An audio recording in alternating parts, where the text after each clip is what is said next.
Well, this breaking input is coming from the war zone, where US President Joe Biden spoke with Israeli PM Benjamin Netanyahu over the phone yesterday.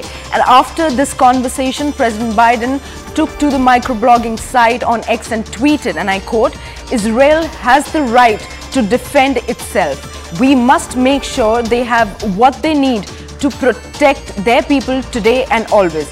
And at the same time, Prime Minister Netanyahu and I have discussed how Israel must operate by the laws of war. That means protecting civilians in combat as best as they can.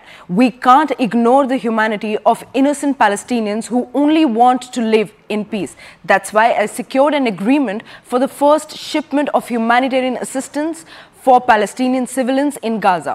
And we cannot give up on a two-state solution. Now, these were the words coming in from US President Joe Biden.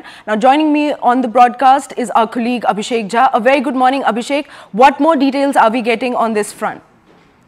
Well, we have seen President Biden and Netanyahu talking frequently since the last 15 days. Ever since this counteroffensive attack from the Israeli side has started against Hamas militant who are holed up in Gaza. We have seen that has eventually resulted in a massive civilian casualties, and that has attracted global attention. Right. So much that UN agencies have lost about 29 people in the last 15 days since the counteroffensive from the Israeli side has started. Half of them have been teachers. This is what UN has reported.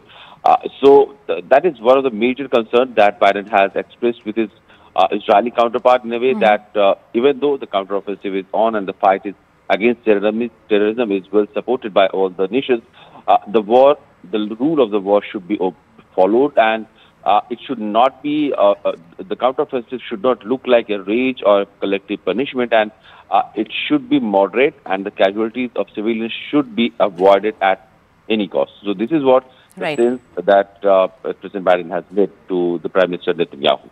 Okay, thank you so much, Abhishek, for all those details. We'll keep coming back to this story.